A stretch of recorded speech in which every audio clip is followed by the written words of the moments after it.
Diante da repercussão negativa às suas falas sobre o caso de racismo sofrido pelo jogador Vini Júnior, o presidente da La Liga, o Javier Tebas, pediu desculpas. Não deu um dia depois do pedido de desculpas e ele já estava minimizando o caso de novo. Parece que é mais forte que ele. En que Vinicius está siendo objeto de insultos. ¿Y por qué? Porque es un gran jugador.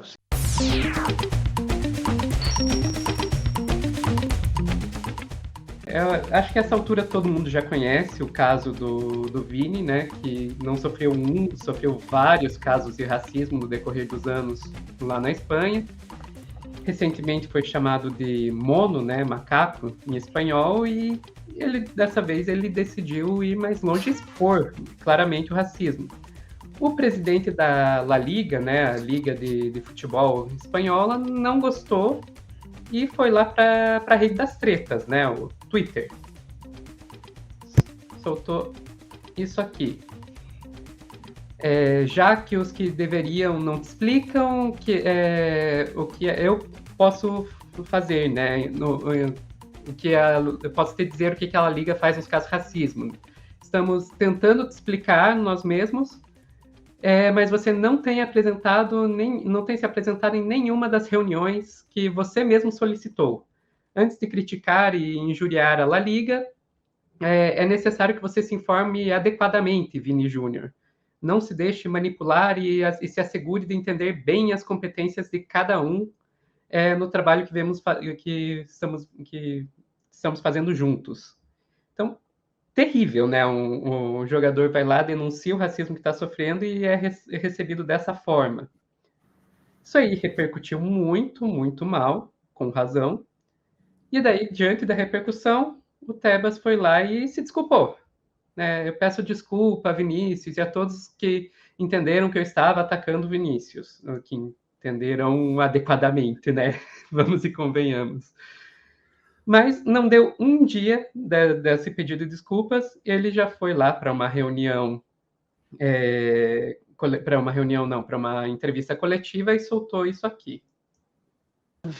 Y muy concentrados, no solo en la lucha contra el racismo, sino en que nós estamos prestando muita atenção não só em lutar contra o racismo, mas também Vinicius está sendo objeto de insultos.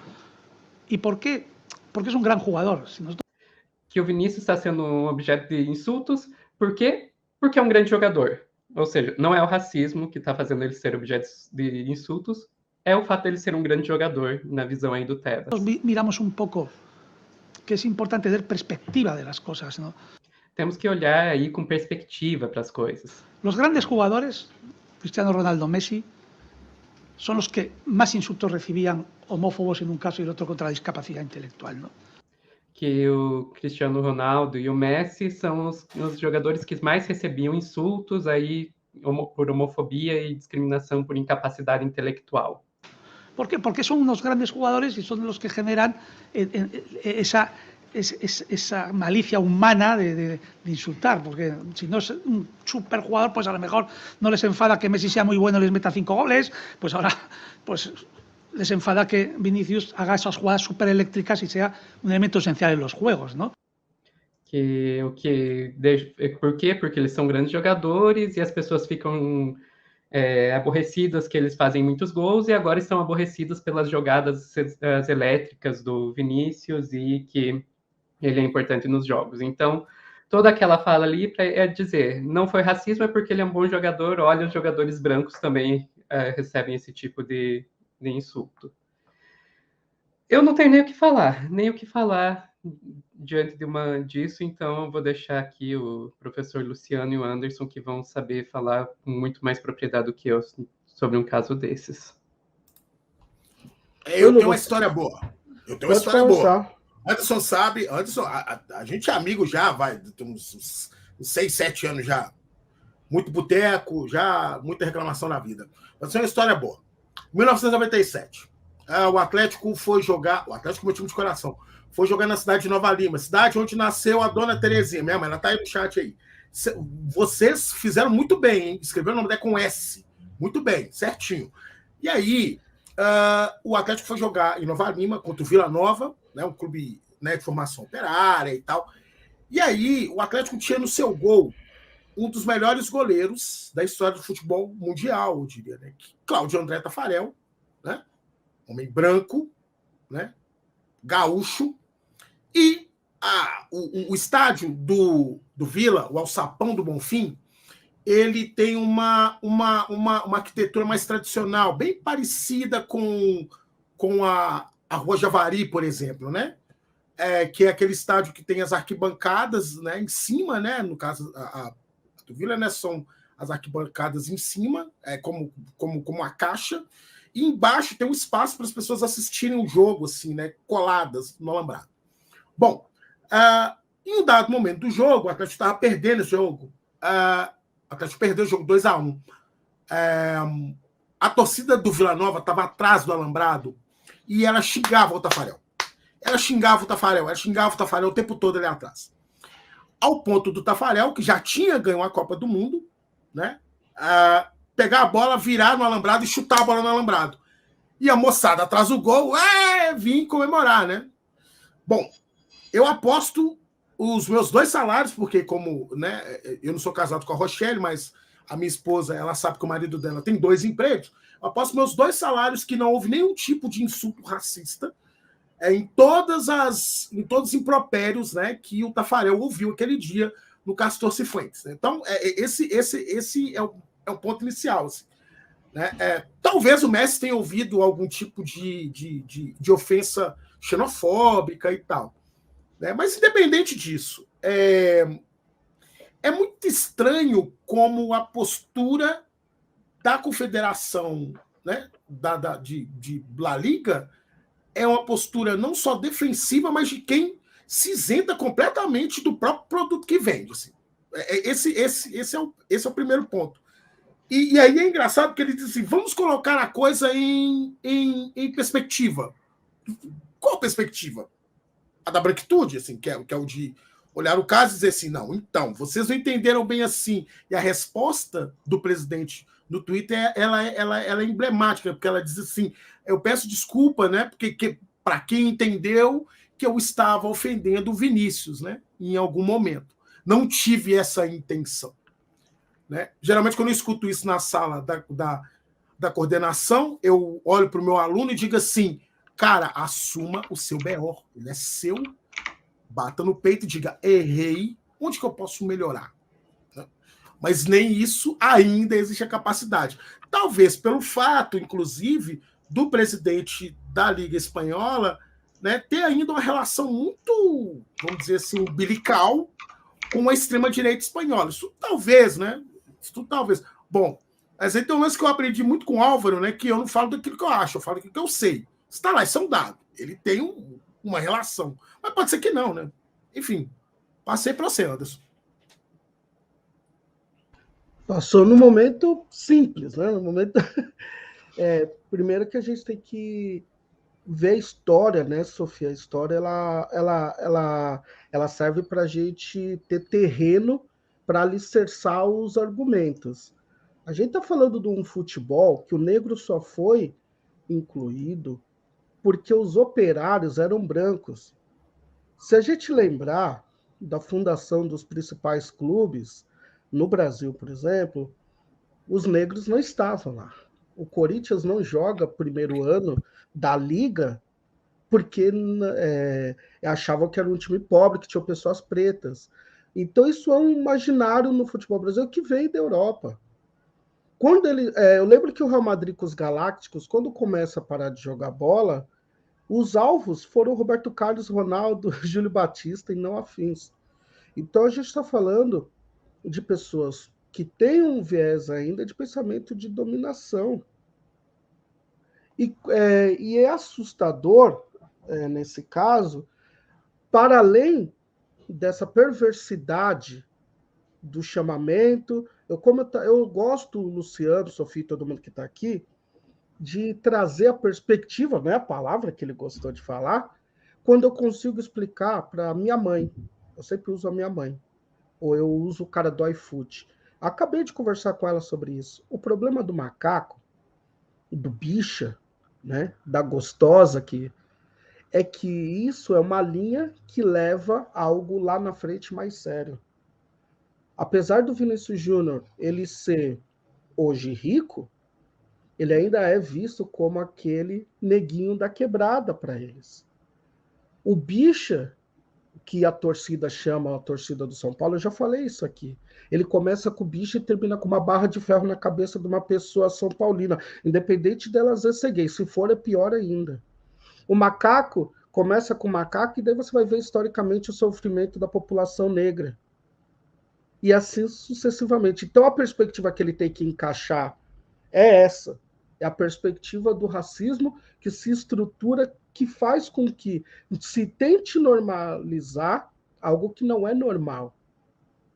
E uma das coisas que eu acho que o Vinícius está sendo muito forte, está lidando com isso, mas o que mais me dói, mas eu entendo essa dor também, é os outros jogadores negros, as outras pessoas que não estão, que têm fama e poderia estar compactuando a luta e a dor do Vinícius.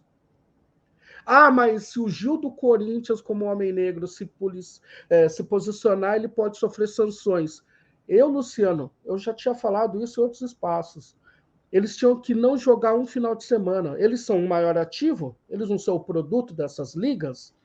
Então seria uma resposta à altura, Sofia. Porque realmente, eu vou ser muito sincero para você, eu não vejo mudança sem questões práticas, porque senão a gente estaremos sempre teorizando sobre as maldades e essas pessoas se sentem confortáveis. O cara que xingou, ele está na casa dele agora e está tudo bem. Aí o presidente do Real Madrid conversa com o Vinícius ali rapidamente, tira uma foto, mostra para o mundo. Isso não me interessa. É a prática que vai mudar as ações. É política pública. Da mesma forma que a gente elogiou a Espanha no caso do Daniel Alves, que deram toda a segurança para a moça, levaram ao hospital, foi tudo muito rápido a situação, automaticamente o jogo deveria ser parado, o time eliminado do campeonato. Isso não é um problema meu e do Luciano, nem seu. Se ele vai perder a patrocinadora, isso não é um problema nosso. Isso é um problema que eles criaram. E eles têm que ser punidos por isso. Porque senão a gente não avança. A gente vai estar sempre enxugando gelo. E para fechar mesmo, só, essa coisa de é porque ele joga a bola, por isso ele joga muito bem. Se você pegar os dados, isso me lembra, sabe o quê? Quando fala que Anderson, não briga por isso. Sabe por quê? Se você for educado, entrar numa loja, for educado com a pessoa, ninguém vai ser racista com você. Ou então, os mais velhos às vezes falavam isso. Ou então, se você lutar, trabalhar pela meritocracia, você vai ter dinheiro, poder. Ninguém vai ter coragem de barrar uma pessoa que tem dinheiro e poder. É o mesmo discurso que a gente vê aqui. E da onde vem esse discurso? Dos dominantes. Ele é um dos dominantes, esse cara da Liga.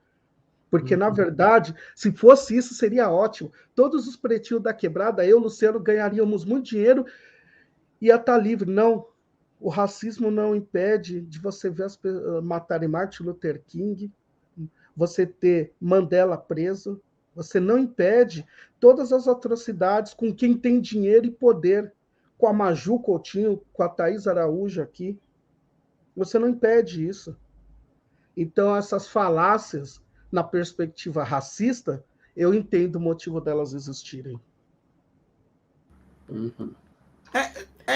É engraçado porque há um encontro da fala do presidente, e aí eu acho que é importante a gente dizer isso, porque é assim, a gente nos parece muito tranquilo observar um caso de racismo vindo da Europa, porque a nós, como diria a Lilia Schwartz, no documentário chamado Zumbi Somos Nós, a nós nos cabe apontar.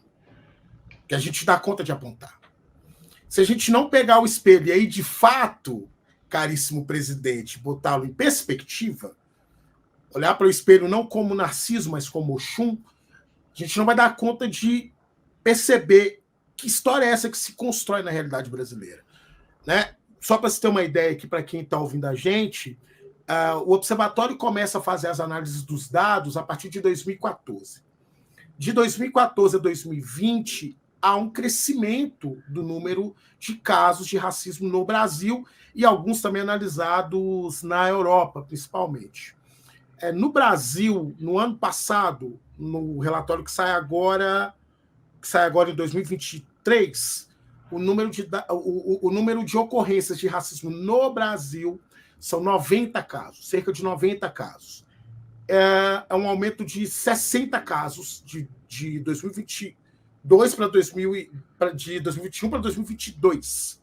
Né? Quando que foi o último relatório do Observatório Racial da Discriminação, do Observatório da Discriminação Racial no Futebol? Desculpa. O último relatório nosso saiu no ano passado, porque é sempre um relatório, né, do ano anterior. Né? Então, esse ano agora sai o primeiro em parceria com a CBF, já com os dados do ano passado. Ele ainda não está pronto, mas a gente, né, o Marcelo já me mandou alguns dados preliminares para a gente ir conversando sempre que, né, que a gente tem essa oportunidade.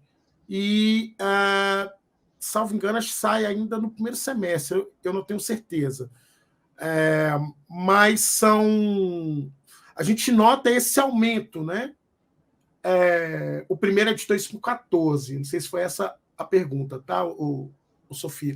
Mas que aí vai acompanhar o dado que o caso que acontece com o Tinga na Bolívia, pela Libertadores contra o Real Garcilaso. Mas eu acho importante a gente colocar em perspectiva para a gente notar que, se os casos aumentam, é porque eles fazem parte do cotidiano nacional. Eu diria mais, e aí eu tenho uma péssima notícia para todo mundo, assim, é impossível pensar na nação brasileira sem pensar em racismo.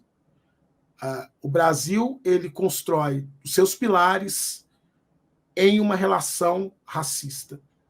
Né? Como diria o Jorge Aragão, né? Quando ele fala do elevador, né? Está posto lá. Então, acho que é importante a gente olhar para esses dados e fazer uma comparação, como se fala disso no Brasil, como se fala na Espanha, para a gente não cometer o erro do maniqueísmo, que foi o que eu vi essa semana. Eu vi algumas intervenções assim que, para mim, enquanto, né, estudioso, enquanto militante do observatório, beiram a ingenuidade, né, para não dizer outra coisa. Então, acho importante a gente tentar pensar nesses casos, no caso do Vini, né, no caso de outros jogadores, tanto na Europa quanto aqui, do mesmo jeito, e ver onde eles se aproximam e onde eles se distanciam. No Brasil, por muito tempo, o discurso era exatamente esse. Não adianta correr, né, não adianta dizer, isso é coisa da bola. Né? O grande escritor Mário Filho, ele vai dizer exatamente isso em O Negro no Futebol Brasileiro. Leônidas não briga porque ele sabe que Leônidas ele entende que isso é algo do jogo. Se isso é algo do jogo, então não tem o que fazer. O adversário recorrendo à linguagem do jogo para desestabilizar. Né? Então, assim, isso é algo que está posto e que ainda permeia parte do imaginário da imprensa esportiva do Brasil. Então, acho importante a gente pensar nisso também. Esse livro aqui, ó, é do Vladimir, ex-lateral do Corinthians. São mais 600 folhas, mas só tem uma frase e um pensamento que eu já falei até com o Vlad e tudo, que é: o que nos faz acordar ainda dentro desse espectro da perspectiva racista da palavra para animar o querido dirigente, é que nós acomodamos a dor. Nós não nos acostumamos com o racismo, só que nós temos que acomodar em uma caixa esse sentimento para poder olhar para a nossa família e ter condições de sair da cama. E eu acredito que a pessoa LGBTQIA+, o indígena, é o que todos nós fazemos. Né? Por isso que eu sempre digo, falar de racismo é doloroso, porque a gente abre aquela caixa que durante o dia a gente tenta minimamente deixar fechada. E como o Vinícius vai jogar bola na segunda-feira? Ele vai acomodar a dor dele para que para que ele possa alimentar a família dele, o staff dele, e ele mesmo se alimentar de uma humanidade que não é retribuída. O espelho não é. Ele não olha nesse espelho da sociedade e vê a humanidade. Ele recebe bananas enquanto ele devolve o mínimo que é jogar bola e alegrar as pessoas. Então, esse espelho sempre é rachado. E para a gente não deixar quebrar de vez, para quem não aguenta, acaba deixando quebrar de vez, haja visto, só para vocês terem uma ideia, Lu, vou fechar aqui mesmo, que a Sofia tem que pôr o corte, e aí você faz a sua fala. Aí, de forma estarrecida, recebida a Regina, que é uma esposa de Milton Barbosa, que é fundador do MNU, ela também 27 anos de MNU, ela é da Amparar. Ela foi fazer um evento na USP e descobriu que nos 2 últimos anos 7 negros tiraram a própria vida, dado as pressões racistas que existem dentro da instituição. Sabe quem são essas pessoas que eu me solidarizo? São jovens que não conseguiram acomodar a dor.